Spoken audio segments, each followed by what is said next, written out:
All right, happy Victory Sunday and almost Victory Monday. Hello, everyone. I'm your host, Italy Jet. With me today, as always, Harrison Glaser and the Jet Show. How's it going, gentlemen? I'm doing freaking great, man. I'm doing, all of us should be doing so great right now. I can't wait to talk about it, man. What a performance. Yes. Yes. What about you, Show? I'm doing pretty good, man. Very pleased. Very, very pleased with these New York Jets, man. Mike White came in, stepped in, understood the assignment, man, executed properly. Let's effing go Jets. Well, gentlemen, we're 7-4. That's a good feeling. I think a lot Yes. of people were thinking that we would not be 7-4, aka some of the Brady Quinn. analysts. Yep, thinking that. Gosh. And you know what? It's a great feeling. And do you know what the best feeling about it is? It's not Mike White. It's the coin is defeated. That's all I care about. The coin is defeated, and I couldn't be more Well, the happy. coin has us going to the AFC Championship game and then So that's losing. really not that bad. I right? mean, yeah, that's If not he a was bad correct. season at all. I mean, Right. maybe he could be wrong about the last game and we make it to the Super Bowl. I don't I like care. that. I About don't what? care what you guys I like say. that. I'm happy that the coin is defeated. So, all right, Elmo. Hello, Elmo. I hope you're well. What's What a up, game, Elmo? Mike What's up, fucking brother? White. Good to Yes, see you, man. agreed. Mike- Mike. I Fucking, love the nickname too, bro. It's awesome. Oh, It's, absolutely. did you man. hear his other nickname? Apparently, Ty Conklin was talking about it. Oh. Apparently, they're calling Mike White the King of New York. So I'm like, Oh. ooh, Like Frank look at White? this What? shit. Like Frank White? Oh, shit. Oh, wow. I don't know. Tyler Oh. Conklin was saying it when they interviewed him in his presser at the end of the game. That when all the fans were chanting for him, apparently they're calling him the King of New York, and I was like, oh, Wow. oh shit.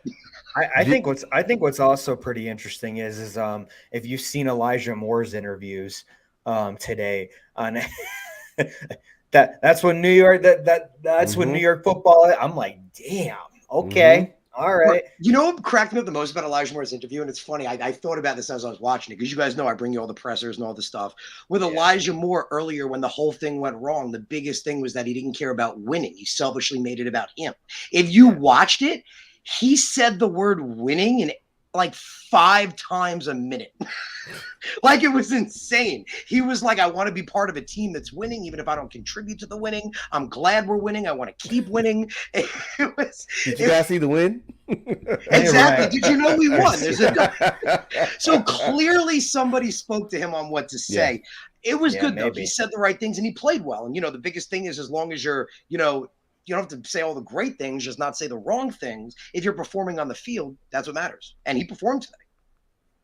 Absolutely. I mean, that's what all matters. So let's get right into it. I think we should talk about the elephant in the room when it comes to the defense.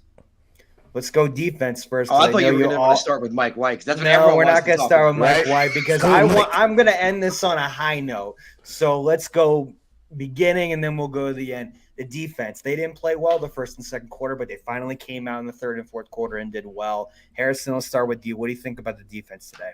Yes, honestly, I wouldn't even go as far to say first and second quarter. I'd say, honestly, just the first couple of drives. It seemed like the first 2, 3, maybe 4 drives, they were sluggish. When CJ Mosley in his interview after the game, he was kind of saying, it could be the rain, whatever it was, threw us off, but we got into it. And Salah literally said the same thing, and I wanted to bring the exact quote right here. He was saying, how the defense started slow, but he said they settled in and they played better the rest of the game. The one thing I did like that he acknowledged, though, he said the defense needs to fix their tackle.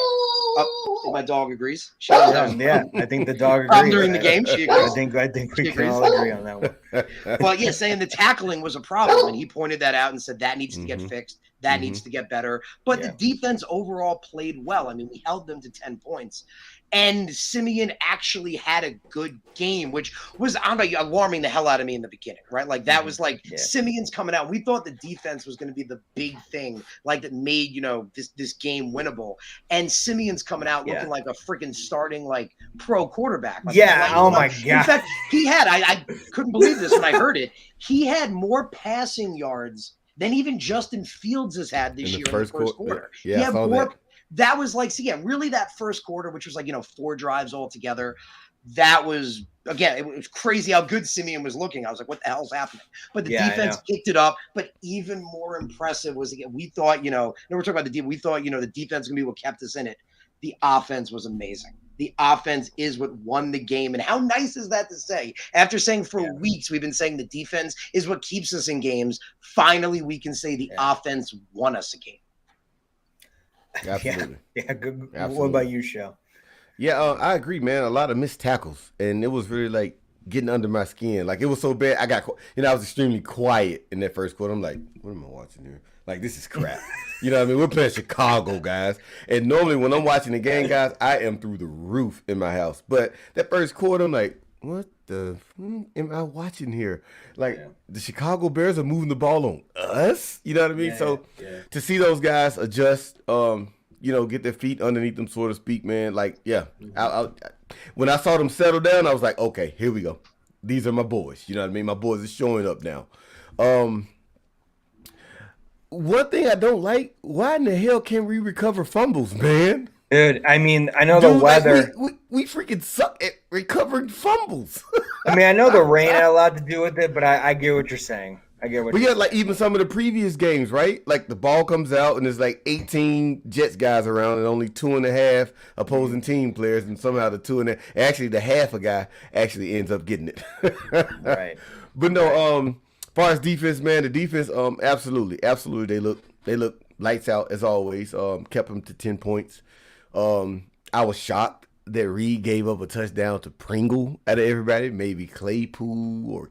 And it wasn't even the worst coverage. Like, he was on him. He was on him, right? That was a ridiculous catch by Bobby. Yeah, it was. Yeah, that's really what that was. Catch, yeah. So I'm not gonna throw anybody on the defense under the bus. I think everybody played pretty good.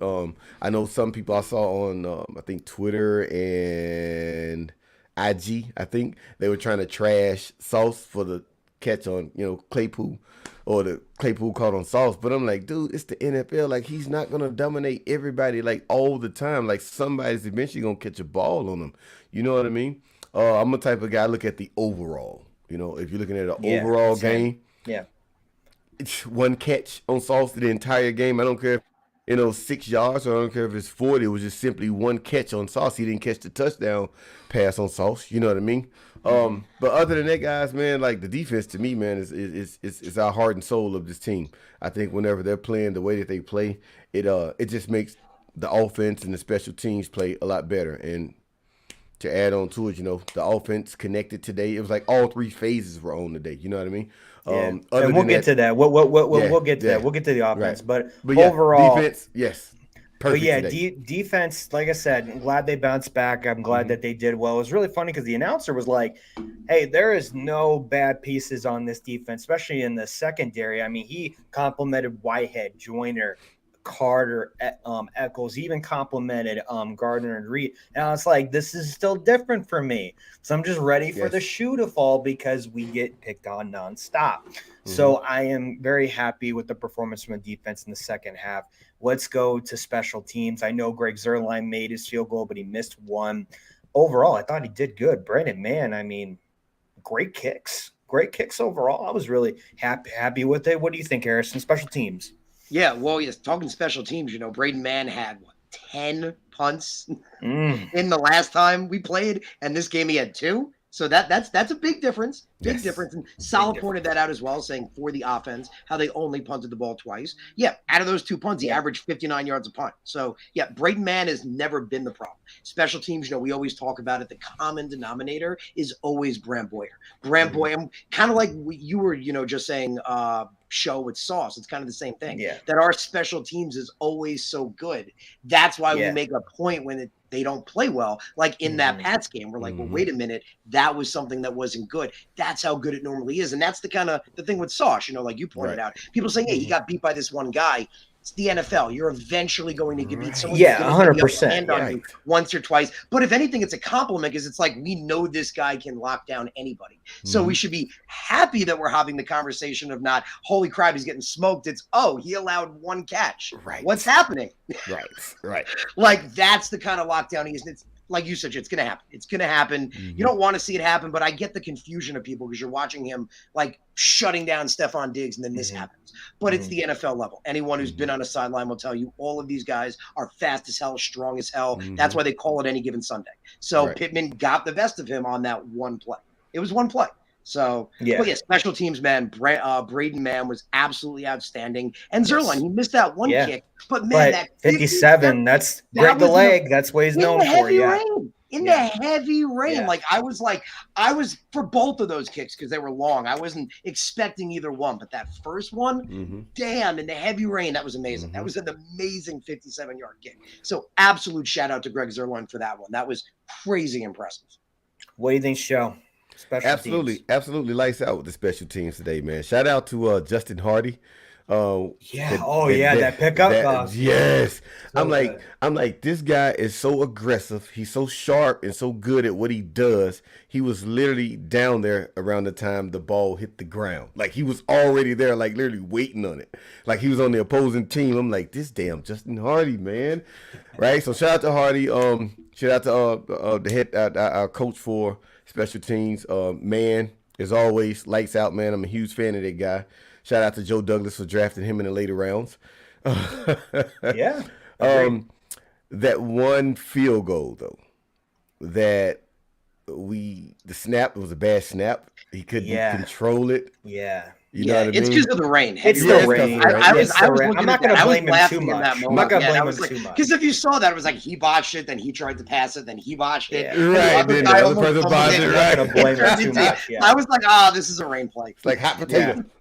What are the plays? I mean, just like the fumble today, on a lot of those fumbles today, I mean, a lot of it was the rain. A lot of it was the rain, especially going down the line with the it was the Bears, and then they bobbled it, and then we picked it up, and evidently went back to the Bears.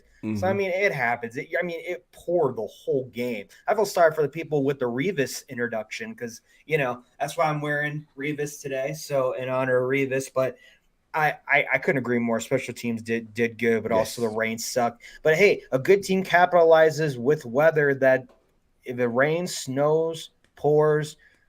Hey, we got to capitalize it, and we did. Now, before we get to the offense, Harrison, I know you're squirming over there. I'm good. I know. I'm just messing with you. Let's go to the coaching. Let's go to the coaching because I want to hear what you guys have to think about James Robinson, okay? Not getting the start. Evidently, it was a healthy scratch, and Bam Knight came in.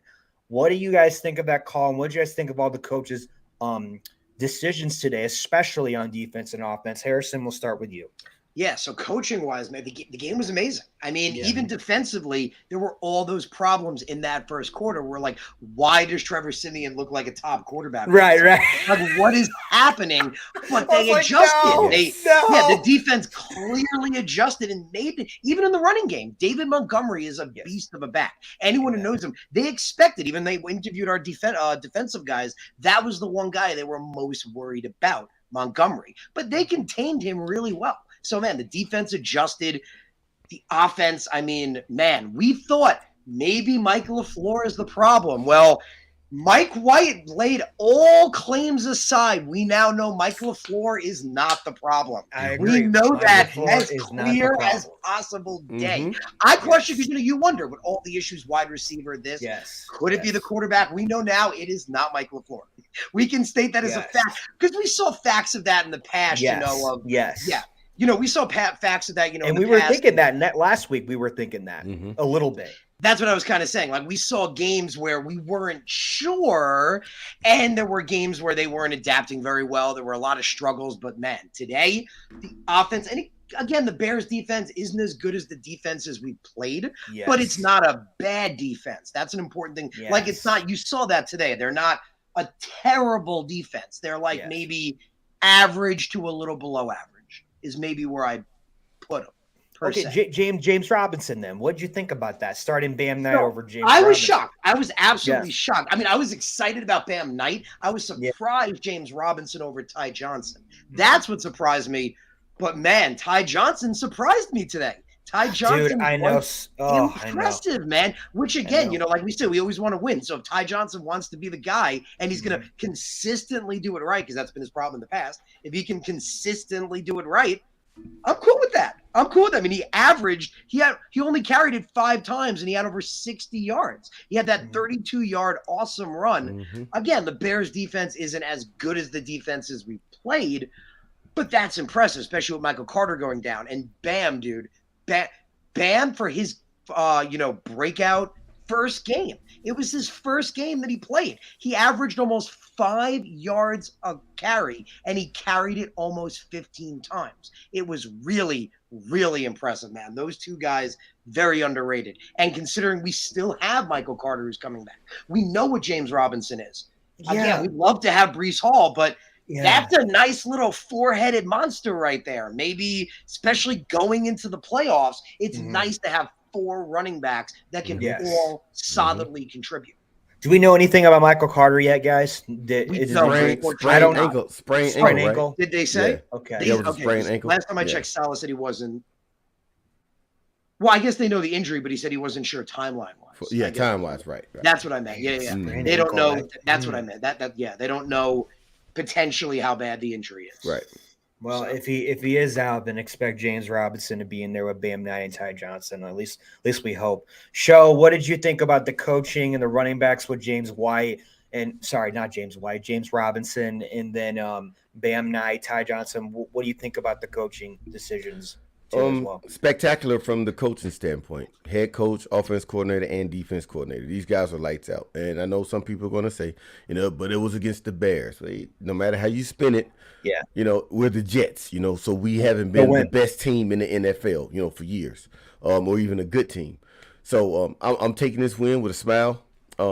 Great coaching, great play calling, good way to. I think Mike White had like 10 receivers involved in the game, so he spread the ball out evenly today. So right, you know what I mean. So from that offensive coordinator standpoint, Mike LaFleur, great play calling today, man. Absolutely great play calling. Same thing with Ulbrich, as always. This season, great play calling, great scheme against Chicago today.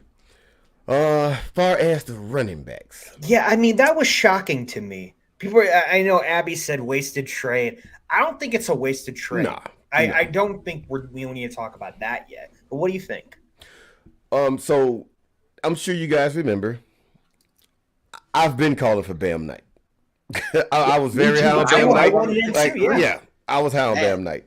And even when we spoke about our running back Johnson, I was like, he's not the most consistent guy.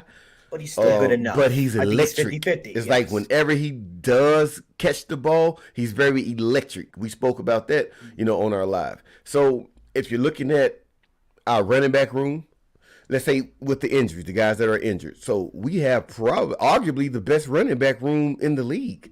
If you're considering a healthy Breece Hall, a healthy Michael Carter, Bam, Robinson, and Johnson, I can't think of another team that has that kind of firepower in their running back room, man.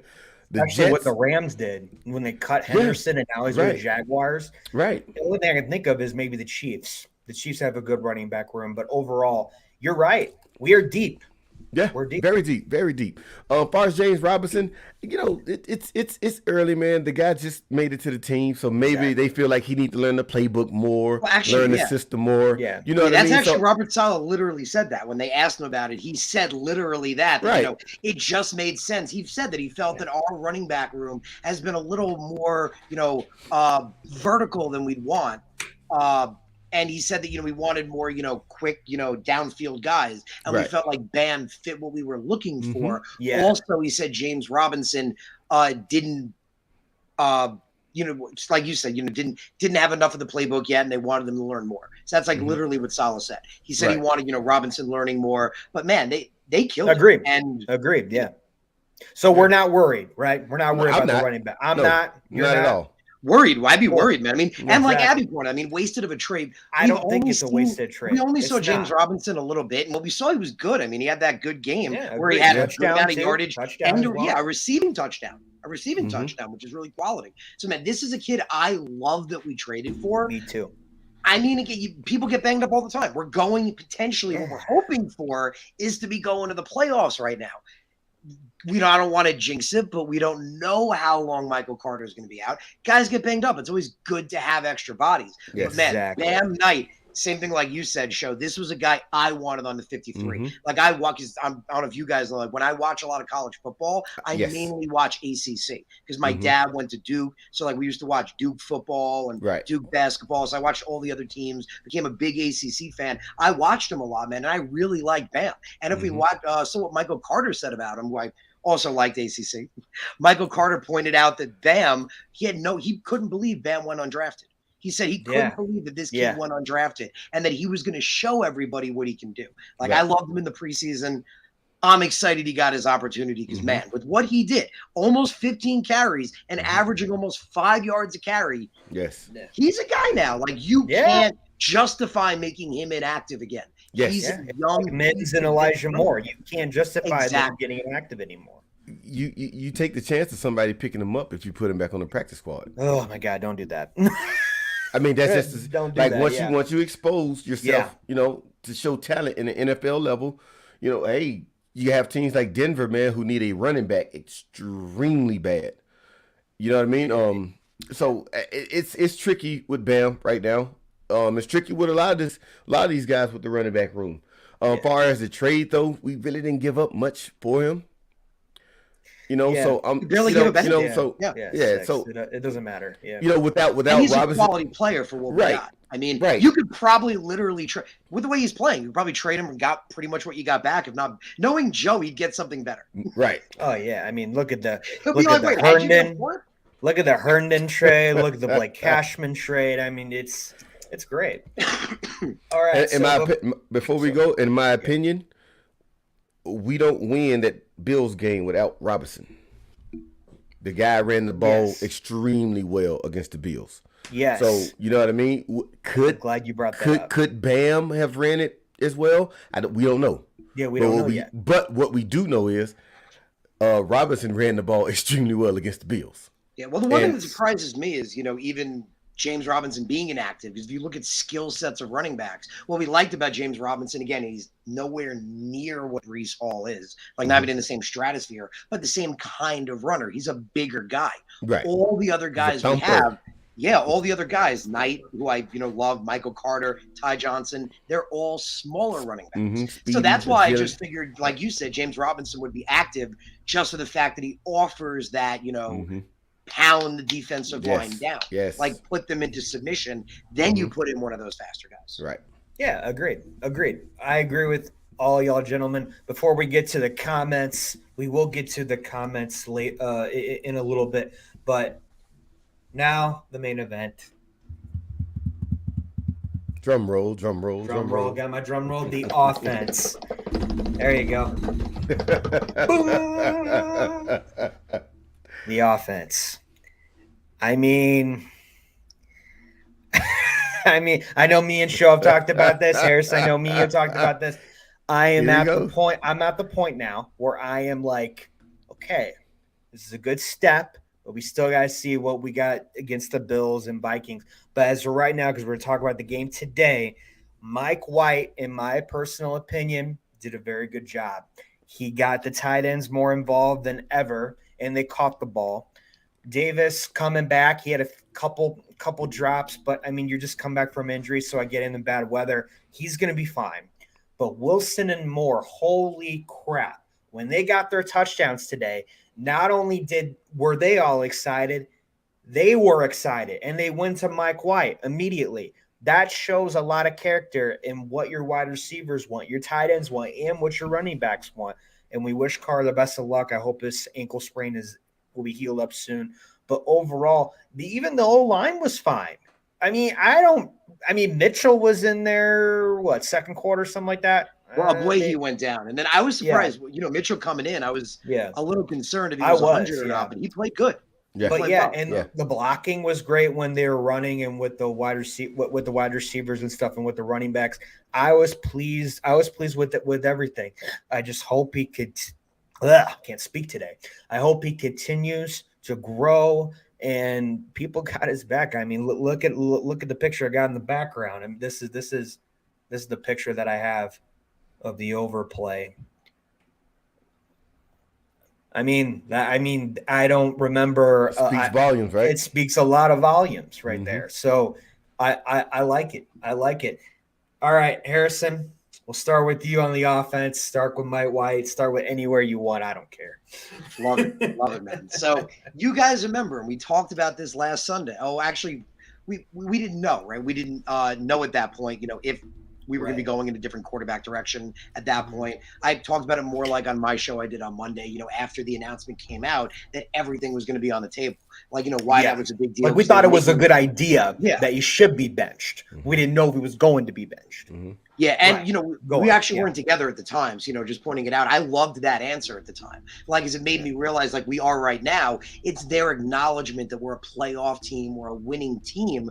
I think if we had had a losing record like the Bears, they might have potentially maybe kept Zach in, which I'm glad they didn't. It was so glad we got to see Mike White. But the important thing was, we're a playoff team, we're winning. They wanted to evaluate everything to put the best product on the field to win football games, because that's what we all want. We as fans want that. It's like Sal literally said, it felt like a disrespect almost to the defense with how great they've been playing and how poor the offense was. Well, the offense was freaking incredible today, man. I even can't remember this season a time our offense looked more consistent, looked more efficient, and looked more fluid. Mike White, it's been a long time since I've seen a Jets quarterback make it look effortless. Like, you guys know, I think Zach Wilson can hopefully be the guy, but when he's back there, man, he's like sweating bullets. Like, he's like that guy you see overanalyzing everything. Like, you just want to give him a hug, be like, it's going to be okay, man. Just take a deep breath. Take a deep breath. It's all good. You got this. You don't get like, well, everyone else is calm and cool and he's sweating. Like, Mike White, he made it look so effortless and he was incredible. So my big take on Mike White was, we have to remember, this is a 5th round pick. A 5th round pick that's only played 5 career games. It was actually, this was his 5th career game. It was only his 4th career start. It was only the 4th time he'd ever started before. So Zach Wilson, he's under all this scrutiny. He was a 2nd overall pick that's played in 20 games. 20 games. Mike White is a 5th round pick. He's only played 4 starting so far. This was his 5th game. So if we take that into account, think about this for a second. In all of Zach Wilson's time as a New York Jet so far, in the 2 years he's been with us, do you know how many times Zach Wilson has thrown for over 300 passing yards as well as 3 touchdowns? Only once, right? I think he's actually never done it. He's thrown for 300 yards before, but never. I don't remember him doing that at all, actually. Zach Wilson's actually never done that before. He's never done it. He threw for 300 against that in New England, right? The first game? He did, but he only had 2 touchdowns. 2 touchdowns, yeah. True. 2 touchdowns, So he's never had a game where he's had 300 or more yards and 3 or more touchdowns. Just hasn't happened yet. Mike White, who we just said was a 5th round pick, who's only played in 5 career games, has already done that twice. He's literally done that twice already. And he's also a young kid. So my interesting take was, and you guys who, been following me for a long time, back after that Cincinnati game, my big take was, and everyone kind of at the time was, could Mike White be the guy? Like, who knows? Like, you want Zach to be the guy, but like we always talk about, the goal is to win. We want to win. We want to be a great football team. Wherever that great quarterback comes, it doesn't matter. If Mike White comes, and my take at the time, back after the Cincinnati game, was if Mike White turned into a legend and was putting up games like that consistently, you're not going to give a shit that you took Zach Wilson 2nd overall. I mean, it sucks, but it is what it is, because you found your franchise quarterback. So that was my take then. Even still now, a 5th round pick who's only played in 5 career games. He's still only 27 years old. And we just said, Zach Wilson, that statistic, he's been trying, he's been working hard. I still believe in the kid. He's putting a great effort forward, but he's never done that before. Mike White has now done that twice. And let's look at the game Mike White had. Mike White had a 79% completion percentage. Let's go. We've been all over Zach for barely being able to break 55. Yeah. That's a 79% for 22 for 28 for over 300 yards, 3 touchdowns, 0 interceptions for a near perfect passer rating. His passer rating was 149.3. In fact, excuse me, In fact, Mike White, and this is an interesting stat, I love this, is the 5th quarterback in Jets franchise history to actually ever have a 300-yard, 3-touchdown game. And he's the 5th quarterback in NFL history to ever do it within their first 4 career starts. So we were talking about this last year. Could Mike White be the guy? Obviously, we need to see more from him. Yeah, it can be part of the conversation. Oh, this I agree. Is, again, a 27-year-old kid who's never really gotten an opportunity. That was my big thing. Yeah. Back with him with the Cowboys. He never, ever got an opportunity. And I really liked this kid coming out of Western Kentucky. If you guys remember when we first signed him, my big take on him was, I remember during the draft process, right before he was drafted, they asked the guys like a million questions at the combine and stuff. Somebody asked him a question about a route and the way a play was run. The way he dissected it, it was like back when I was a kid listening to Chad Pennington. I was like, holy shit, who is Mike White? Like, it blew my mind. Yes. And I kept an eye on this kid. I always felt like his football IQ was really, really high.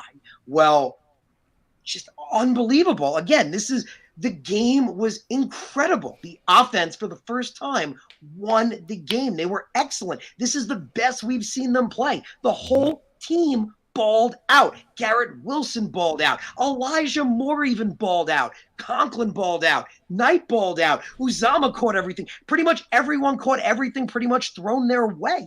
It was amazing. Mike White literally took exactly what the defense gave him, which is what you want. He took a couple of calculated risks, and they were smart, and they panned out. But more often than not, he took what the defense gave him all game. You know who was great at doing that? Tom Brady. And I hate Tom Brady, but that's something he's legendary at. That's how you win. So, man, what Mike White did, we were talking about how abysmal the numbers are for Zach. Yeah. This is incredible. This is an unbelievable performance. And hell, the conversation can totally be, can Mike White be the guy? And like we said, we're in the playoffs right now. By winning this game, we're right now in the playoffs toward the bottom of them. The defense has been looking great. The offense looked amazing today. Man, I said it, about Mike White when I said I didn't want to get my hopes up, back on Monday, but I thought this kid could really ball out. Well, I don't want to get my hopes up, but I think we can not only make the playoffs, but we can make a run. Like, if Mike White continues to play, he's playing. If our defense continues to play the way they're playing, bring anybody on. Bring it. Yeah. We got you. Put Harrison in the promo video for the next Jets game. I'm just saying. Absolutely. Show. We all know how Harrison feels about it. We all know how the comments feel about it. We all know how social media feels about it. What is your take on the offense today? Take on the offense today was absolutely lights out, man. Brilliant play from all of our guys. I even saw Feeney the Weenie come in the game for a couple of snaps. Feeney's a great mascot. We just need him on the sideline. And we don't have a mascot, so that's perfect. Right. He didn't look bad, man. Yeah, Feeney's the official mascot. Time. Yeah, man. Everybody looked good. We only gave up 1 sack, and of course it was against my guy McGovern. But I mean, hell, 1 sack, man, throughout the entire game with a beat up offensive line. Dude, I'll take that any day of the week. Lights out from the offense, guys. Surprisingly, though, I thought Corey Davis would have a big game today. Being honest, prior to the start of the game, pregame, I was like, Corey Davis is gonna eat. I'm like, he's eating today, man. I'm not saying, I would have changed anything. It was just, I just expected him to have a big game today. Now, far as Mike effing White, man, I'm very pleased. I'm very pleased with this guy, man. Very pleased. My question though is kind of like a 2-part question. Finish what you're gonna say, and then we'll answer your question. Okay. Well, it's kind of like rhetorical, I guess, in a sense. If Mike White plays good against the Vikings, where does that put the coaching staff or as Zach? If Mike White plays bad against the Vikings, where does that put the coaching staff? So with my family today, they was like, well, I thought they should at least give Zach a chance against the Bears. And I said, and then what if he sucked? Or what if he, just didn't play as good? Maybe not Patriots bad, but maybe not that good either. The 150 yards, maybe one touchdown, one interceptions, right? So where does that leave the coaching staff after that? Now they make a decision. Oh well, we're gonna go ahead and place Mike White in against the Vikings. Well, the bad thing about that is you didn't give this guy any NFL game reps. So what I was explaining to my family is I think it was quite brilliant on what they did today. You let Mike White come in, get his feet wet against a not so good defense in the Bears. If he looks good, then there you go. Voila, it's magic. Now he's ready for the big bad Vikings. So with that being said, man, I think it was absolutely brilliant of what the coaching staff did for us to sit Zach and let the media know, hey, look, this is not an indictment against Zach. This guy just needs to reset, get his mind right. Yeah. And until he does that, we're gonna place Mike White as the starting quarterback. So, but then if you look at the numbers, right? What did he have? 3 touchdowns today. Zach Wilson only has no picks. Zach Wilson only has 4 touchdowns at this very moment out of 7 games. Yeah. And Mike White already has 3. He's only 1 touchdown behind Zach from one game starter to Zach's 7 game starter. You know what I mean? And this is. I'm not the type of person that kick anybody while they're down, but this is just like stats. I want the best for Zach. I hope that Zach can learn from this and come back and be that franchise quarterback. I would love it. I'm about this team winning. It's not about a player with me. I just want to see our guys winning. So if that means we have to sit Zach so he can get his mind right, so he can come back and play, let's do that. I'm with it. And you'll see me with a Zach Wilson jersey on. I don't own one right now, but if he does come back and at least can look Kirk Cousin-like, just can manage the game, he can just manage the game for us, man, then you will see me with a Zach Wilson jersey on very proudly. But enough of Zach, man. I got it right after the draft. I know. I got it, man. I got it right after the draft. So it's one of those things where, as a football team, it's like, what have you done for me lately? And I think that's why we made this move, and I'm really glad that we made this move, because if it's going to be Mike White's job to lose now, I think, because of how good he played today. Now, we don't know what he's going to do against the Bills. We don't know what he's going to do with the Vikings. We got 6 more games left. But if he can get us to the playoffs, then it's going to be that talking point. Why put him back in? But as of right now, he played a really good game. 3 touchdowns, over 300 yards. I mean, this is what LaFleur's game plan came to life today. This is what you do when you get the tight ends involved. That's what's been frustrating throughout the whole season, and we finally got them involved, which is great. But what was your question, Sho? You had a question, right? So it really wasn't a question. It was just kind of like food for thought. Like what if Mike White plays great or good against the Vikings? If you don't mind, if I could, you made a really good point with that. If I could piggyback on that for a second. Oh yeah, go ahead, piggyback. Go ahead. Yeah, absolutely.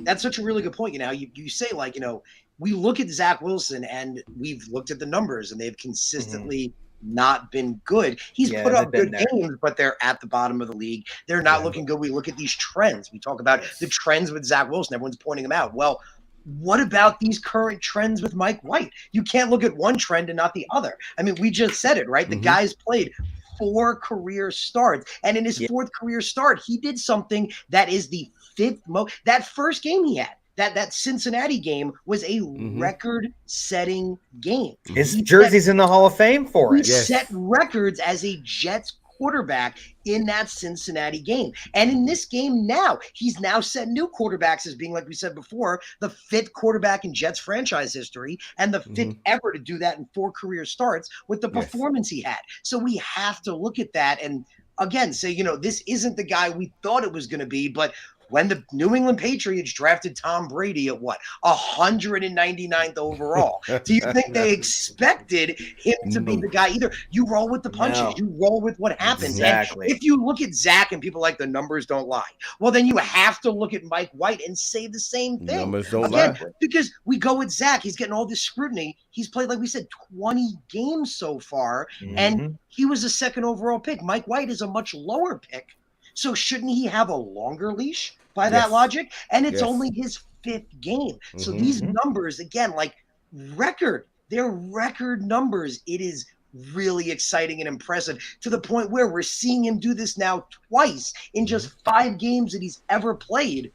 I don't want to get too hyped myself, but I'm starting to think maybe it's not, and that was the joke we made about Mike White at the time, could he be our Tom Brady? We said that last year in the Cincinnati game. Could he be that guy? I didn't, but I know a lot of other people said it, This is huge. This is so huge. We can't ignore the numbers and the stats, and it's just, again, I don't want to say it's definitely not, it definitely means that he could be the guy, but it makes you have to really look at this and be like, wow, look what he did. And we watched the game, the way he moved the ball was just beautiful. He took literally everything. Again, it looked effortless, which was the most important thing. Well, and just like what Show said last week, for everything to be worried about our season, we're at that door, but we don't need to go through it yet, but we're knocking on it. This just kind of reset our whole season now. We're 7-4 going into the Vikings, then we got the Bills. So I mean, I agree with both you guys are saying, the analogy too as well. I've been looking at all the comments, and I kind of want, if you guys are up for it, you want to get in these comments real quick? Before, appreciate absolutely. all you guys out there. Absolutely. Thank you guys for what you're thinking at all. But quick thing though, guys. I think right now, being honest, the stars are just aligning for the Jets. Like when you think about the cornerback room, right? You can't deny your fate. Right, exactly. You got to step into it. So when you think about the cornerback room, right? You see depth, right? We still have a talented, arguably a starting second string cornerback in Bryce Hall on the bench. Matter of fact, he doesn't even dress out.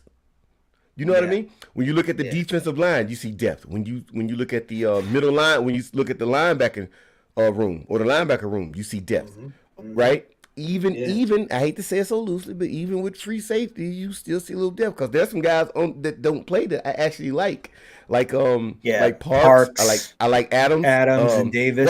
Adams. Well, technically Parks does play. They had him in today. I think it's a special big nickel teams spot. Special teams too. They had him on defense actually when we had them pent like on the 1 or 2 yard line, and Montgomery had the big play. Almost lost my mind. But anyway, point being, when you look at the offensive line, we have depth. You look at the wide receiver room, we have depth. When you look at the tight end, we have depth. You look at the running back, we have depth. So why not have depth at the quarterback spot? You know what I mean? What's so wrong? What's so wrong if Mike White is our Tom Brady and Zach is our backup? I'm perfectly okay with Zach being the backup. He's young, he's talented. Yeah, me too. You know what I mean? So just maybe the stars are truly aligning for the Jets. So that's all I had to say, guys. We can't even, bro. You're right. Even Strebler, we still haven't seen what we got out of them yet. Right. But Elmo said, I think we passed our sack total from last year. I think we did. Did we? We did. Yeah, we I did. remember. Okay. I think we had 14 last year. We had 14 prior to this game, and I think we had 3 today. So we're at 17 collectively. Oh, love that. Yeah. Love that. We did a total of 360 this year of yards. Yeah, Mike White definitely did that. And then I know, Elmo. If those two Pats games, man, we would be 9-2. Oh, honestly, God. At this point I was thinking we were going to be at least 7 no. 8-3. I was always thinking we'll win one against the Bills, lose against the Bills, so we tie against Miami. And I was actually thinking we would kick the Patriots. I have a crazy take for a minute. I think you're going to really like this. I was thinking we would do the Patriots. We would kick their butts both times. So I get that. What were you saying, Harrison? I'm with Elmo's comment, though, and I think you guys might really like this if you think about it. Going with, Mike White, just if he could be the guy we didn't expect, the 5th round pick, if he can become a franchise quarterback and maybe even be an excellent quarterback. Everyone talks with Tom Brady about that moment, right? Like nothing against Mo Lewis. I mean, he was an amazing linebacker. He was an unbelievable middle linebacker, but he's forever known for bringing in Tom Brady. That's and he was amazing. That's the thing. You feel bad. He was a legendary linebacker for the Jets, but that's what he's known for. That was a defining moment. So if Mike White is our guy, that means those 2 Patriot games are what made us choose to move and sit Zach and play Mike White, which means those 2 Patriot games may wind up being the defining moments of our franchise. Think about that. I like that, Harrison. Those 2 games could be the defining moment of our franchise where we realized what Mike White was. Mm-hmm. Oh, wow. I mean, I like that, Harrison. Great point. I like it, but now I got this disgusting taste in my mouth that we got to thank the Patriots for something. Oh, we don't have to thank them; they can shove it. Thank you, buddy. I love that. Thank you for that.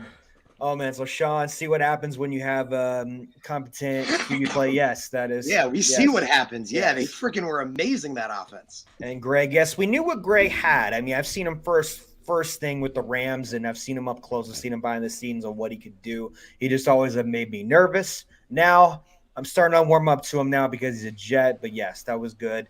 Brandon Mann, bro, what's crazy with Greg is he's more consistent from 50 plus than he is from under 50. That's what's weird. It is. Greg. It is. Yeah. And Brandon Mann was a legend in college. I remember that as well. Justin Hardy on the ball down at the 1. Remember that everyone, when he and Sheldon and Huff are up for new contracts next year. Yeah. I mean, we have a lot of people up for new contracts next year. I'm just kind of curious what we're going to do with all that. I mean, you guys signed Quinnen and Huff. Huff with a great sack today. Oh, Harrison's boy, man. Oh, I my God. I put that on Twitter. You saw it. Every time Huff does something, I say, I am once again reminding the Jets that they need to extend Bryce. They need to. It needs to happen. This kid, I'm telling you, I knew what he was for a while. I always knew his get-off was fast. Yes. He's incredible. He is incredible. The fastest get-off in the entire NFL as an undrafted guy. Man, he needs to be a part of that edge rusher room for years to come. Hey, amen. Can I add to one of my favorite D linemen? Michael Clemens, man. I love Michael Clemens, dude. I was telling my wife, I was like, I call him Big Clem, so we call him Big Clem at my house.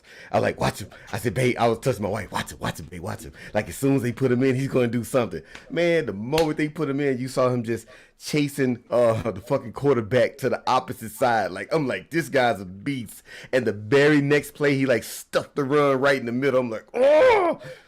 I'm JJ sorry, too, bro. JJ2 was awesome. Yeah, too. JJ2. Yeah, JJ2. So, man, I'm sorry, guys, but I love our defensive line, man. I love them. Every last one of them. Our defensive line is incredible right now, man. Even Tenzel Smart saved a big run. I always liked him. So glad we didn't trade anyone. I love Smart and Marshall. If anyone goes down, bring up Marshall, man. It'll be fine. Yes. Not worried. Hopefully no one goes down. Yes.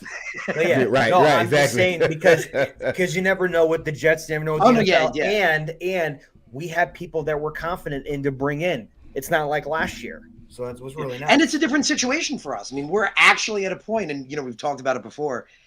It's fun to just sit and absorb and think about the fact that the Jets are 7-4. 4, yes. That statistic enough is just so sweet. We're 7-4, man. And that's the whole point. You want depth right now because for the first time in a long time, we're legitimately making a playoff run. You don't want somebody getting knocked out is the reason you can't keep going. So, depth is really critical right now, and not just because the point of the season we're in, but of how good we're doing. Just imagine if AVT and Breece Hall was still healthy, man. God. I know. Oh, man. But was it 10-1? It hurts my soul to think about 9-2? it. Right, 9-2, exactly. Well, it's definitely going to be more good years for them to come. So hopefully they can get better soon. But I disagree with you, Abby. It's not a wasted trade on James Robinson. In my personal opinion, I know these guys feel the same. Bam Knight should have been in there over Ty Johnson from day one, despite what Ty Johnson did today. I agree with you. You. Bam Knight was really good in training camp. He showed in the preseason. You've seen his college tape. But just like Show, you've said this before, and I agree with you, Ty Johnson is explosive. He is very explosive when he does have the ball. So I understand why they kept him for special teams and for the explosiveness part. So Ty Johnson's biggest thing is just not consistency, and that's like what I was. And you never know he's going to hold the ball. I was saying, he had a great doesn't hold the ball really well, but he is electric. Yeah, he's very fast. He's a good pass catcher too. He is a very good player. He is, and he's young. I was excited when we signed him, and I was excited when he had a couple of good games. He just doesn't consistently have good games. Right. Like that's the real problem. Like last year, he had those 3 drop passes literally back to back to back. I was like, what the fuck is this? Why is this guy in the game, man? Me and you texted about that too. That was so funny. I was like Italy, man. I almost broke my television, dude. But Abby, I kind of disagree with you now. I think in the beginning, I think he did, but now I think everybody loves Olbrich now. I think he is getting the Jets. credit that he The deserves, Jets in my fans. opinion. Off Harrison, with what do you his think? head. Harrison, what do you think? Do you disagree with this or agree with this? Yeah, no, Olbrich not getting enough credit. I mean, everyone was In the calling on him like, beginning, earlier in the season, but man, the defense has been great. The defense has been one of the consistent parts of our team. And even today, when they had a really bad first quarter, they adapted, they adjusted, and they fixed that. They got a lot better and they played better. So Agreed. yeah, I mean, I it's interesting because you don't really know, and I always wonder this sometimes, how much Robert Saleh has influence on the defense. I kind of like to think he lets his coordinators be coordinators and that it really is Same. mainly Olbrich, but you really don't know. It's a mystery. Elijah Moore is like, please never put Zach back in. You know what? Honestly, from all his press conferences, social media, and just what you've seen the behind the scenes, it is kind of like that. He's giving off that vibe, honestly. In my personal, I don't know what you guys think. What do you guys think? I mean, hell, after today's game compared to all the other games that he was in with Zach Wilson, I wouldn't doubt it. Yeah, I wouldn't doubt it. You know what I mean? He had an explosive play today, 40, 50 yards, and he ended up with a big touchdown today. So yeah, hell, if I was Elijah Moore, I'd be, secretly saying don't ever put Zach Wilson back in either. Right. And then you don't think Robinson will be back with Bam being there. I disagree. I think you'll see James Robinson back, depending on what Carter does and depending on what they do with Ty Johnson, because we need Robinson in there, in my opinion. Well, he adds a different, Well, newsflash, I don't think Abby likes Robinson. Yeah. Yeah, I know, right? Yeah, newsflash. Well, the thing is, he's the only other change of pace. I mean, they're all good running backs, but he really offers a different dimension to that backfield. I mean, it's exciting to have that problem. I mean, it's a great problem to be arguing like who's going to be the guy. You have all this talent. It's the same thing with the wide receiver room. Same thing, like we're saying, oh well, what if Mike White can be so great, but we're supposed to have Zach? This is a great problem to have, as opposed to everyone sucking. That's a great problem to have. So, I mean, James Robinson, I really like him a lot, especially, as what he did his rookie season with the Jaguars. Very impressed with that kid. He carried my fantasy team, legit, wasn't just a contributing factor, carried my team that year. That's when I got so into him. This kid's amazing because he was an undrafted guy and he was putting up 30 something, almost 40 fantasy points a week. He was incredible. So man, he's very, very talented, but they all are. The thing with Ty, again, is just consistency. I love what he did today, but if he can consistently do it, that's awesome. Right. But Bam, man, this was his first game. This was Bam's first, exactly. It's his first opportunity, and he broke the hell out. Amen. Two things. Did you guys see the shirt that he was wearing in his post-game interview? Oh yeah, I don't remember it, but I remember I saw it. Yeah. Scarface, dude. I'm like, what the hell, man? Yeah. But I have a question for you guys, man. This is a little bit on the downer, a little darker. Carl Lawson, man. We've talked about everybody except for Carl Lawson. Carl Lawson did not stand out in this game. He did not. That's why Clemens was in there a lot. So I totally get that. I don't know. Do you guys have any concerns about Carl Lawson? Because I've seen games where he just kind of just ride the wave of all the other guys in a sense. I think it's 50-50. I think it's 50-50 because Clemens is coming in his zone and so is JJ too. So I think it's 50-50 right now. What do you think, Harrison? Yeah, I'm trying to bring up the stat. That's what I'm trying to do at the moment because I know, and that's the thing. Lately, we haven't seen as much from him. But I think it's just because that whole defensive line is feasting. And that's a good thing. JJ, looks unbelievable. He's looked excellent since he's come back. Really, really good. You know what, Harrison? In Italy, man, I was telling my boy B, I was like, sometimes I can see where they kind of double team Lawson sometimes, and then it frees up somebody else. Or Lawson does maybe a stunt. Carl, I was going to mention that. Doesn't get the sack, but other guys do because of the stunt that Carl Lawson did. But sometimes I see him on his one-on-ones, man, and he's just like not getting anything. Yeah. Right? And in particular, I watched him today. And if you guys, I'm sure you guys will, because you're diehard Jets fans like I am. I'm sure you guys will look at this game again. Keep your eyes on Carl Lawson, man, because they took him out the game. They put Clemens in, right? Maybe two play. I'm just random. So like, let's say it was first and second, and they had Lawson in. Well, Lawson had a one-on-one matchup for the first and second down. Nothing. He didn't produce anything. They put Clemens in against the same guy. Yeah. Clemens had pressure. Yeah. Manhandled him. Manhandled him. So I'm like, I'm big on Clemens, right? But I love Carl Lawson too. So I'm not saying this in like trying to like downplay the impact that Carl Lawson can bring or does bring. But I'm starting to have questions about Carl Lawson, man. I would say I think the only reason we're having questions is because everyone else is playing so well. Like, man, I knew Bryce Hoff was going to be outstanding, man. I can't believe how great he's playing. When he's out there, he's got literally the fastest get off. He's got a faster get off than Myles Garrett. Like, he is incredible. So, and I saw that play. They didn't barely even try to block him. He got back there in like a split second. Like, you can't do that. Like, that can't happen with Bryce Hoff. So, man, Bryce Hoff has been electric. JJ has been excellent since he's come back, like excellent. And we mentioned earlier in the season, you know, Michael Clemens was lining up more as a defensive tackle, middle of the line, eating the run, doing, like Saleh said, the dirty work, opening it up for other guys. But remember, I talked about it at the time. He said, don't worry, his time is coming. We're seeing that now. Clemens is getting the opportunities to rust the passer and not just do the dirty work. So you're going to see that. I think that's an important distinction. I think, Show, you would agree. A lot of people are going to start saying Michael Clemens is coming on, that he's starting to come on.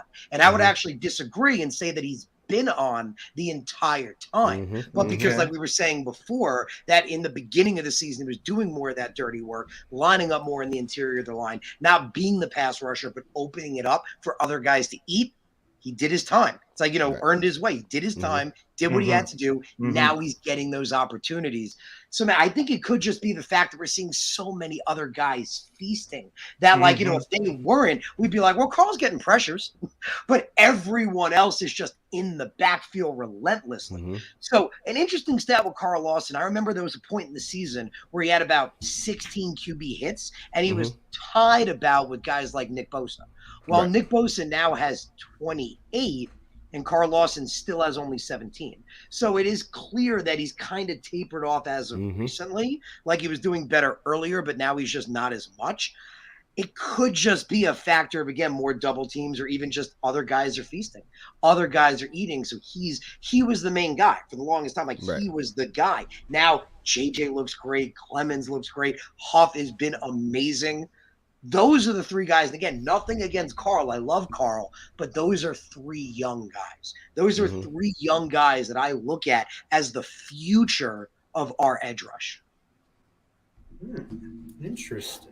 I like that, Harrison. Yeah. But I just pulled up a stat here real quick. I saw on NFL on CBS, you know how they tweet a bunch of stuff. They said the last two QBs with multiple games of 300 passing yards and 3 passing touchdowns in the first 4 starts of their career was Patrick Mahomes and Mike White. How crazy is that? Oh, I love it, man. That's why I brought that stat up before. Mike effing White. Did you say that before? Did you say that before? Oh, well, I didn't say the names, but I pointed out that with Mike White after today's game, he's now the 5th quarterback. And actually, so give me 1 second. I want to bring up the actual guys to compare it to. Yeah. So if you guys want to bring something up quick, I'm going to bring up the guys. Well, I think I love when GVH comments. I love when everybody comments. I love everyone in the chat. We appreciate you commenting and listening. But when GVH comments, it's always really interesting. Mike White hitting 10 targets on the pass is what we should expect from this offense. Too many weapons on the wide receiver, tight ends, and running backs front to not do better, which is true. Zach's got to practice progression. Yes, Zach, like Show has said, and like Harrison has said, he just needs time. He just needs time. And I think he will give us time. But Matthias is trying to drop some truth bombs on us right now. Your wide receiver are happy. Your running backs are productive, and your QB is good enough. This defense, enough said. Doesn't even want to talk about it. I like that. Playoffs, please. Okay. If you're going to drop a truth bomb like that on us, I like that too. GBH is also saying, what do y'all think of the defense? I felt uncomfortable hearing Simeon hitting open wide receivers, which happens every game. It's this question mark. He's being funny. I like it. I just think if we can't cover the Bears wide receivers, we in trouble versus Jefferson and Thielen. I mean, yes, that is a concern, but I'm also going to take the approach what Show has said. They're going to get beat eventually. They're just going to get beat eventually. They can't be perfect all the way around, but they did correct it. So I'm 50-50 with And this. you can't forget about the prior games, right? Look what we Exactly. did to Waddle and Hill. Exactly, They're arguably the best wide receiver duo in the league right now. I think both of them are right at 1,000 or 1,000 apiece. Also, you look at Davis and Diggs, what we did to those guys, you know. So every now and then, it'll happen. It'll happen to where the guys, give up a touchdown or give up a big passing 40, 50-yard passing play. And the thing some people tend to forget, man, no matter what the team record is, Right. it takes a lot to make a 53-man roster on any NFL team. So it doesn't matter. Yeah. So that means you're arguably one of the best players in the world if you're on that 53-man roster. So at any given moment, one of those guys can make a big play. One of those guys can earn a starting position. Yes. They can take somebody's spot, So you can't look at them just because they're 3-7. These guys play professional football, and they're on a 53-man roster for a reason. So I wouldn't just hang my hat on that one too much. If we can't guard them, then we probably can't guard Jefferson and Thielen. And being honest, sometimes guys get a little relaxed. Hey, we're playing against Chicago. I'm not as focused. Just like the Patriots game. Right. Sauce knows when he faces Jefferson, he has to be on his A game. Reed knows that. When I play Jefferson, I have to be on my A game. And they also know that with Thielen. Thielen is not the younger Thielen that he used to be at one point in time, but Thielen is still a good wide receiver. His route running is immaculate. He's not the fastest. His route running his route running and his catching ability still is top echelon right now at his age. Agreed. Yeah. And sure, we were talking about it before, like, you pointed out, it literally is that, that they're going to get beat once or twice. Yeah. It's going to happen. That coverage by DJ Reed was perfect. There's going to be off games too. Yeah. And it's when you see them covering and shutting down the best guys in the game, you have that question, but that's the point. It's not like they're getting beat all the time. Like, they're so good. You're like, oh, wow, they allowed one catch. Wait a minute. Oh, my God. It's going to happen. Like you say, it's all these NFL guys. They're all playing at a high level. They're all fast. They're all strong. Mm-hmm. It's going to happen once, maybe twice. But, man, I can't wait for that matchup. Like, Justin Jefferson, it's going to be great. He is another level. Like, with Justin Jefferson, he's the only wide receiver. I know that the announcers were talking about him just earlier in the season. They were talking about him, and they said Jerry Rice. Mm-hmm. You don't bring that name up ever, really. He's the only one. Justin Jefferson, you watch this kid play, he looks like the next great wide receiver. And you know what Sauce is? We know Sauce putting up the numbers he's putting up, and that's why we're grilling. Like, people are saying, "Oh, we made that catch." It's because how great Sauce is. Sauce is a rookie playing in just 10 games so far. His passer ratings allowed are insane. He shuts down the best receivers in the game already. So, man, I'm looking at it as this: like, we could potentially next week seeing the next best great wide receiver of all time going against the next great cornerback of all time. And I'm just like, man, this is going to be a legendary matchup. I guarantee Jefferson's going to win a little. Sauce is going to win a little. But I hope the camera's on them 99% of the game. Right. Like, that is going to be a legendary matchup. And it's one of those things where, like, I'm afraid of a lot of wide receivers. But I am not I am 100% afraid of Justin Jefferson. It doesn't matter who you are, and if you aren't, you're crazy. Justin Jefferson, he can make who's that quarterback with Trevor Siemian? He can make Trevor Siemian look good. He can make anybody look good, and he's a great player. Tyreek Hill, I'm afraid of him, but like Jefferson's on a whole nother level. If you watch the Vikings games, like, they feed off his energy like it's no tomorrow. Like they're all in. It's his catchability is literally insanity. I mean, the those best way to think about it is those like one-hander catches. Yeah, Get out of here, bro.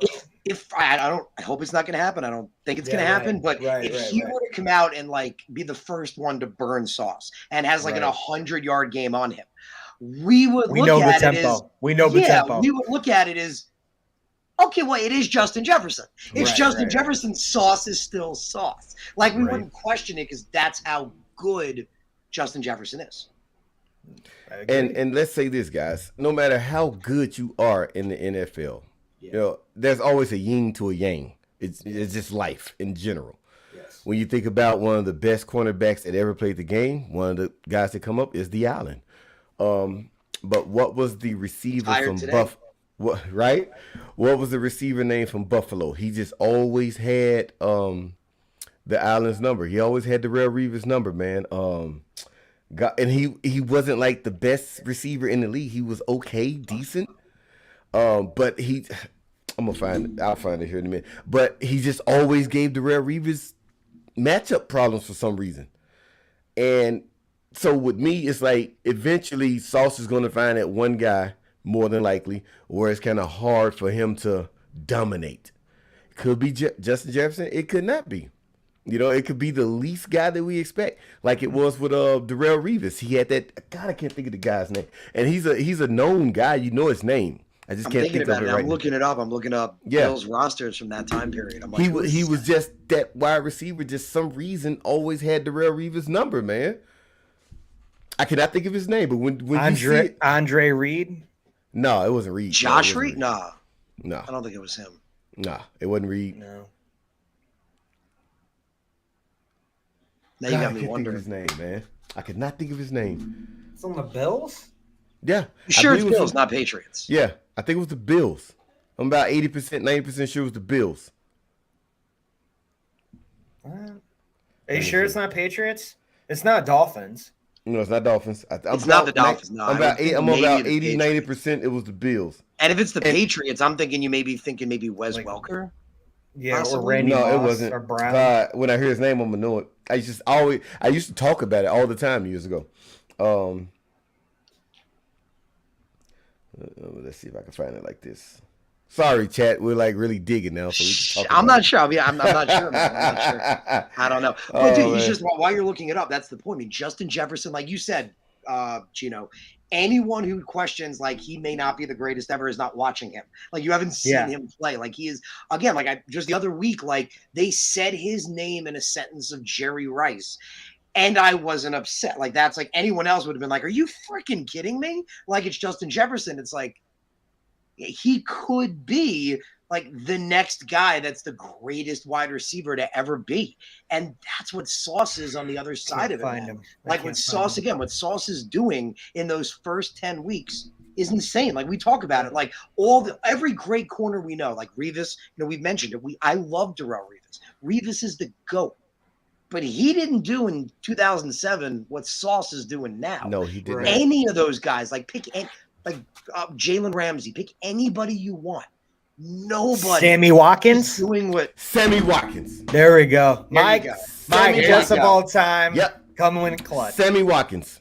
Mm-hmm. There we go. Here, this is what he said. Mike Jets all time. Mike's got it. I was thinking. I was trying to think about it. That's it. I said when I hear his name, I'm going to know it. Yes, Sammy Watkins, guys. Not the best receiver, right? Not the Calvin John, not the Megatrons. He's not the Terrell Owens. He's not the Steve Smiths of the world who Darrelle Revis was known to shut down. He had a weird combination of really good speed, but also big size. That's what made Watkins kind of special. You know what I mean? So that's what I'm saying. Like you don't say like, oh well, Revis isn't the GOAT because he couldn't contain Sammy Watkins. It was just you look at all the other guys that Revis dominated. And the other guys just so happen to be arguably the best in the game at that time. So that's how I approach this thing with Sauce. When you think about Sauce rookie year, you're looking at Jamar Chase. You're looking at Stephon Diggs. Guys, he's shutting down. It's crazy, man. You know what I mean? Legendary. Even the tight end from Baltimore, he manned up with him a few times, during that game. So, yeah, if a guy like Justin Jefferson, hey, has a If he good gets game the against best of him, he Sauce. gets the best of him. Right. I mean, I don't think he will. I think it's going to be back and forth. I think it's going to be a really legit matchup. Sauce said something like very important in my book at the beginning of the season. He was like, everybody keeps talking about the rookie or the rookie wall or things of that nature. He said, I don't see myself as a rookie. He said, I just see myself as a competitor. I was like, man, I fucking love this young kid, man. Yeah, bro. I love him to death. No, but dude, just like we were saying before, man, with Sauce, like you're just finishing that up quick. Like that's the point. We look at all these guys, pick whoever you consider the greatest corner to be. They were not doing what Sauce is doing in his rookie year. Like it's unheard of. Like you're throwing, like you just said, Show, you're throwing the best receivers that the NFL has to offer at him. And he's just shutting them down, going, what else you got? Like it's crazy. So yeah, if Justin Jefferson gets the best of him, it's just a great matchup between these two guys. It does not change the fact that Sauce is on track to maybe be the greatest cornerback to ever play in this league. My dude. I love that, man. Watching him throughout college. That's who I wanted. That's who I wanted, and I got him. But if I can, I'm gonna say something to that too. What do you want, Joe? What do you want? For all the people who wanted Kayvon Thibodeau over Sauce Gardner, look at Kayvon Thibodeau's stats. Even the people that wanted Thibodeau over JJ, bro. JJ's killing it. I still think JJ over Thib. They're all killing it. All of them. They're all killing it. Oh my God, man. Yes. Shout out Max to Mitchell, 4th round pick. Joe Douglas. Ruckert's even getting in the mix a little bit. Yeah. Yes. I love it. Yes. So guys are killing it, man. Our guys are killing it. I'm appreciative. I go to bed a happy guy on Sundays now. Yeah, but Gino, so before you mentioned that stat with Mike White with Patrick Mahomes. Yes, sir. To come back to that, man. I mean, that is the topic of conversation. Like what Mike White did is so the numbers he put up, to shout this out for a second, to give the comparison. Mike White is we were talking before about judging guys based on stats, right? With Zach Wilson, the stats don't lie. The stats don't lie. You're statistically one of the worst quarterbacks, right? Well, with Mike White, like we said before, these unbelievable games in just 5 starts. Look at these numbers. He is the 5th quarterback in Jets franchise history to ever have multiple games with 300 plus passing yards and 3 passing touchdowns. Like we said, Zach Wilson's never even had 1. Mike White has now had 2, and he's only started 4 times, and he's a 5th round pick. I love those numbers. So you look at this, the guys he joins, Ken O'Brien, who you can argue he didn't win a lot, but he wasn't a terrible quarterback. We all know who Joe Namath was. Same thing with Richard Todd. He didn't win a lot, but he can't. Wait. Who's Joe Namath? I'm not familiar with that guy.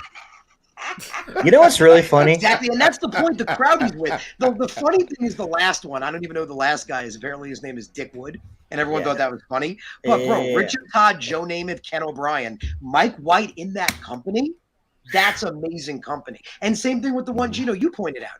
Forget just Jet history. Mike White is the 5th quarterback in NFL history to have multiple 300-plus passing yard, 3 passing touchdown games in just his first 4 career starts. And yes, the only recent quarterback to do that is Patrick Mahomes. All the other guys did it long ago, like Kurt Warner, Rippey, and Davis. They did it decades ago. The only one to recently do that is Patrick Mahomes. And if you're putting Patrick Mahomes and Mike White in the same sentence, something is very, very right. And you can't argue with that. Like then that means it's his job to lose. But going back to the comments, and I'm going to ask a question to you guys at the end. Let's see. Max Mitchell. I mean, I thought he played really well coming back in from his. I mean, he looks a little out of it, but I still think overall he played really well. I thought he played pretty well. I felt like the offensive line got better when he came in and when he went out. No, you could tell he had to shrug some dirt off. Like you could tell he just came from injury a little bit, like in the beginning, and then he got this flow back and he was fine. Offense played the way it was designed to play. You just needed someone like quarterback position to execute the game exactly. Yeah, but quick with the offensive line, like what Show was saying, before, remember you were saying the offensive line got beat up. Well, it's kind of, I guess, it doesn't always work this way. We got beat up into a better situation, right? Which is kind of what's funny. Right. Like we were talking, like, next week, That's when we'll get to see Max Mitchell. That's the guy we want at right tackle. Like we've been saying, him and Nate Herbig, that's a staple of our offensive line. Two really quality playing young dudes. We want to see them grow together. Well, because of the way he went out, Max was brought in. And I mean, if Max was ready to go from the beginning, I kind of felt like he should have started over Aboyhe anyway. But man, he's back in there, and that's all that matters. The offensive line looked good. Like you said, when Max got in there, that offensive line was playing well. And just like Mike said, putting up 28 to 30 points in a game is not unreasonable with this offensive playmakers that we have, especially with Breece Hall. It's true, we have so many weapons all the way around the board. We can easily go up to at least 25 to 40 points because of everyone we have, even with the tight ends being them as well. Mm-hmm. And it's really Brandon, is that your son? Yeah. Brandon Leon, right? Mm-hmm. Here we go. This is funny. I was playing Madden with my cousin yesterday, and I was killing him. I had Mike White. I've been saying it for the longest time. Don't sleep on Mike White, man. And hey, your boy, Bryce Up is the best rusher on this team. No. He is the best, one of the best rushers in the best. What was that? What'd you say earlier? Get off. Get off in the NFL. Fastest get off in the NFL. When he had that sack today, I literally blinked and he had a sack. No, they didn't even block him. Like they didn't even try. I was like, you can't do that with Bryce. You can't do that with him. The quarterback isn't even see him coming. And then Lawson is solid. Lawson makes the whole linebacker better. Yeah, but I just want to. I feel like we all need. I mean, just like Show was saying. What'd you say, Show? We wanted Lawson, like, because they double team him, right? Sometimes they do double team. It's kind of like McQuinnan, the same thing. McQuinnan gets double teamed, other guys can eat. But it's like when you watch them sometimes on the one-on-ones, it's like you want to see that superstar that we signed. You know, you want to see why we spent so much money to bring him on this team. And being honest, sometimes I don't see that with Lawson. Yes. And so my mind goes, well, maybe he's tired. Then I'm like, well, he shouldn't be that tired because we rotate our defensive end pretty heavily. So I don't know. Maybe it's the injury.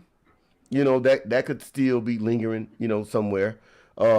Am I thankful that he's on the team? Yeah, absolutely. Because when he's on, he's on. When he's in his zone, he's a nightmare to defend. I think we can all agree to that one. So it's just like maybe just some games, some guys just match up better with him. True. Like I think it was in practice last offseason when when it all leaked out, it was like, oh, Mekhi Becton is getting destroyed by Carl Lawson. You know what I mean? Yeah, he was. It's not that Mekhi Becton isn't or wasn't good. I think sometimes it's all about the matchups. I think Mekhi Becton, Achilles' heel, is a guy like Carl Lawson, the short, compact, fast guy. If you get the longer, big guys, it's easier for Mekhi to manhandle those guys. So maybe when I'm watching the Chicago Bears game today and whoever their left tackle is, so maybe he's a better fit to block a guy like Carl Lawson. Because when you saw Clemens come in the game, the guy had a harder time defending Clemens on the one-on-one versus Carl Lawson. And like I said, I didn't watch Carl Lawson the entire game, but the times I want to zero in on him, I didn't see him dominating, as we are accustomed to for the most part. So I just, I have a question about Carl Lawson. Do I like him? Yes, I absolutely like Carl Lawson a lot. And I think overall, I agree with you, and I think it will get better eventually as we continue to make our stride. I think Lawson will be there, but Clemens is definitely the up and coming, and JJ too as well. Mike White should have been the starter from day one. I know a lot of 50-50 people are like that because they took Wilson in second pick. They don't want to look bad. They know Mike White is better than Zach. Yeah. Well, Gino, can I so with Jay, you guys, great comments, love what you guys are thinking. So like with James Thompson, what you're saying, with Mike White should have been the starter from day one. Yeah. And the rest of the year is what he's saying as well. Yeah. Yeah, I mean, they drafted Zach, so Zach was supposed to be the guy. I'm not saying he can't be, right? We still don't know, but he was drafted to be the guy, second overall. You put your chips in that basket. I mean, I guess if Mike White, had shown enough maybe in practices before that, maybe they would have been like, okay, we want to let him ride the bench a little bit to learn and see what we got in these guys. But he, remember Mike White was, on the practice squad for a little while. He was being bounced around. He really didn't get opportunities. Right. That's the thing. It's kind of like the same situation he had in Dallas. He didn't really get the opportunities to show. But shout outs like Garrett Wilson and all those guys were saying about Mike White. They said, no matter, even when he was the third string quarterback, they said he prepares the same. He's always preparing. He's always mentally in. He's always getting every rep of practice, working as hard as he can. Like, that's the big thing with him. But like James Robinson says, because they took Zach second, they don't want to, look bad. It's interesting how we analyze that, right? Because we've given Zach Wilson this leash because he's a second overall pick, and we still think he can be the guy. But here comes Mike White, who's a fifth-round pick, who's really hasn't had any opportunities at all. Why is his leash so short, right? Like, that's the thing I feel like people like you were saying, Show, like if Mike White screws up next week and doesn't have a great game, people are going to be saying, oh, he can't be the guy again. But it's interesting to think about. He's a young dude. You want to find your franchise quarterback. He's a young dude. What he's done, you can't deny these numbers. Like you were saying with Zach before, you can't deny what the numbers say. Well, you can't do the same with Mike White. You can't deny that in just 5 games, 4 career starts, look what he's done. Look at some of the performances he's had. Agreed. It's like you would expect a quarterback just starting in the league, which is what he is, flashing. That's what you want. You're seeing the flashes. So I'm very excited with it, man. And I think, I don't think they want to look bad. I think if Mike White now, if he can keep lighting it up, man, the Jets are in the playoffs right now. Yeah. So if he can keep lighting it up, he can make it in the playoffs. He wins a couple of playoffs games. Let's see, the coin guy is right. We make it to the AFC Championship. Well, now the conversation is, can Mike White be the guy? Yeah, you're right. Mike White be our franchise quarterback. I can't argue with that. And also what you were talking about, Show, Lawson's injury probably did affect him today. This is Mike's ex-wife had an Achilles surgery as well. And when the damp, cold days like today, it was very painful. Yes. The cold gives a lot of like those bones and those areas suck. I have fibromyalgia, so I feel it everywhere when it's cold and rainy. Thank you for the comment, Mike. And then Matthew, this is similar to Trevor Lawrence and Gardner Minshew. Very interesting. That is very interesting. Could you guys see that? Do you see that? Gardner Minshew, and that's the thing. Like, you expect backup quarterbacks to have decent games. Yeah. Again, just what Mike White is doing. Like, can't stress it enough. Like 79% completion percentage, considering he threw the ball almost 30 times, right? In that Cincinnati game, he threw the ball almost 45 times. And I have it up here. I think he completed it like 37 times of the 45 throws, which is an 82-something% completion percentage. Had over 400 yards in that game, 3 touchdowns. He had 2 picks. Today, he didn't have any picks. So we're literally seeing a quarterback learning. He's, again, a young kid who hasn't had opportunities before. He's really just getting a chance now. So we're not saying he definitely is going to be the guy, but just like the way we felt after that Cincinnati game, this is a really good feeling to have. Like you were just saying, Show, like everything else is there. Joe Douglas has got us everything. Could we maybe finally just be like the Patriots 2000 luck and just fell into a franchise amazing quarterback? I love that. Is that possible? Very possible. It is possible. Now it is. We couldn't say that 2 years ago because now combining for 2020, 2021, the Jets have more wins than any of those 2 seasons because we're 7-4. That's amazing. I love that. And I see a lot of people online, and even when I talk to them in person or on the phone, they're like, well, he didn't look that good after the Bengals game, when he played against the Colts and I think the Bills. And I'm saying to myself, like, well, you have to give him the same leverage like Harrison was saying. If you're looking at Zach Wilson's number and saying, well, he's not that good, well, you have to look at Mike White's number and say, okay, well, if we're doing the numbers game, then if we're looking at Mike White's number, then he's looking like a superstar if you're looking at his numbers. So with that being said, you have to give him that fair shake too. He didn't have a lot of weapons last year either. True. In that Bills game, in that Colts game. He damn sure didn't have a good defense. He did not have the same defense. That's what we saw. You know what I mean? And win. Right. So like him not having a good game against the Colts last year and the Bills last year, to me, that doesn't balance the scale enough for me. What I saw in that Bengals game was a competent quarterback, a guy who understood the offensive scheme, a guy that could pass his guys, quick pass. He's not running 20 yards backwards. No shot at anybody in particular. And also looking at the game today, man. So I think what we do have, guys, is we have a quarterback that understands the scheme, a quarterback who knows how to spread the wealth, so to speak. And I think, being honest, I'm gonna make a bold statement here. I think we have our starter for the rest of the season. Yeah, it's his job. It's his job to lose, but you never say never, right? But Yeah. Matthew Smith brought up a good one. Garner has shown flashes and done well when he started, but he was a 6th-round pick that got replaced by a first overall pick. The way I would Trevor look at it, instantly started, and he really hasn't been better besides today. But here's the thing about that, though. They went from paying Foles so much money, right? They paid Foles so much money to be their wide receiver one, gets injured. Then Minshew comes in, and then he either gets traded or cut. I forgot. But then then you bring in Trevor, and then he's your quarterback now. But Minshew is a good quarterback, and he's a good backup too. Like, I would love to have him on my team no matter what. Yeah, but making the comparison, I would say it like this. Did Gardner Minshew have any 400-yard games? No. Like, did he have games like today, not. like Mike White had with 8? That's what I'm talking about. Like, what he's doing, you can't deny these stats. Like, this was Mike White's opportunity to come in. Like we all said, the defense is excellent. It's going to keep us in games. Can he do just enough? Forget just enough. He ran this offense amazingly. Again, and with Mike White, we know, he's got the height, the build, the physicality, even the arm strength. He doesn't have as strong an arm as Zach Wilson, but he has arm strength. He has everything you look for in a franchise quarterback. That's why teams liked him. And like I mentioned back in college, I loved his football IQ. He's finally now getting this opportunity and show to piggyback on your take with the other games. This was actually mine on Monday.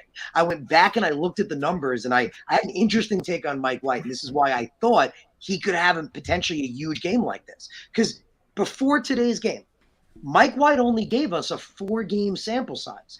4 games is a very small statistic. So because of that, it can be very misleading.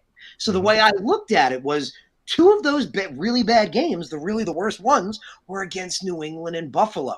New England always has our number. Look what they did to Zach Wilson.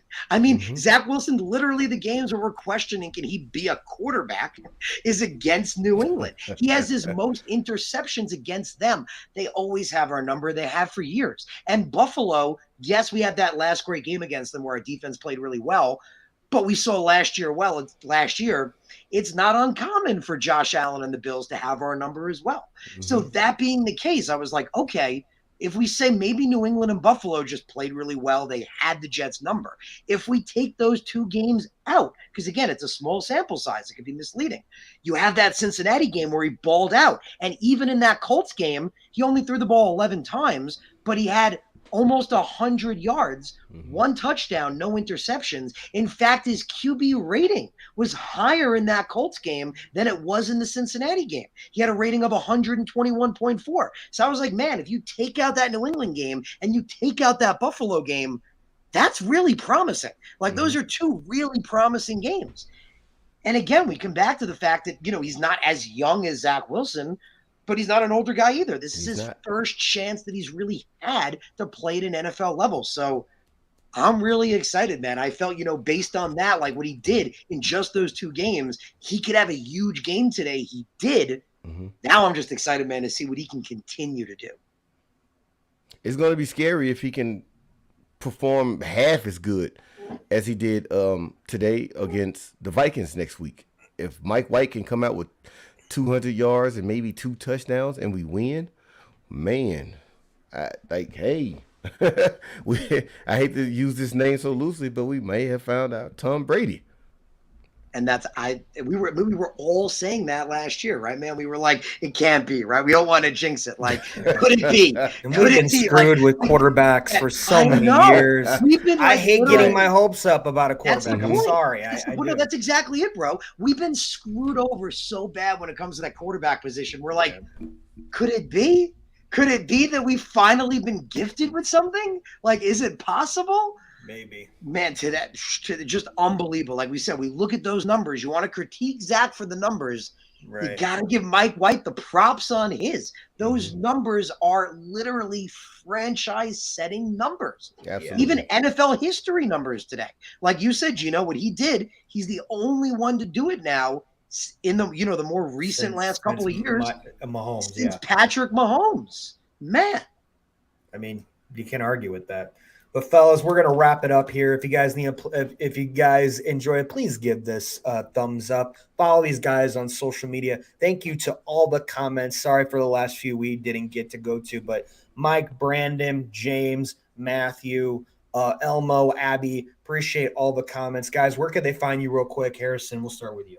Definitely. So you guys know Monday nights, I have my show right down here, the Take Flight Spit and Fire podcast. It's at 7 p.m. It's an awesome time. A lot of us show up. We talk. The guys in the chat, you guys bring amazing comments. I love to answer your guys' questions. So please, if you don't come, if you haven't, tuned in before, it's Monday nights, 7 p.m. Eastern Standard Time. Again, it's a really awesome time. It's a really, great conversation we have about the Jets. Please tune in there. And if you could subscribe to the channel, that'd be greatly appreciated as well.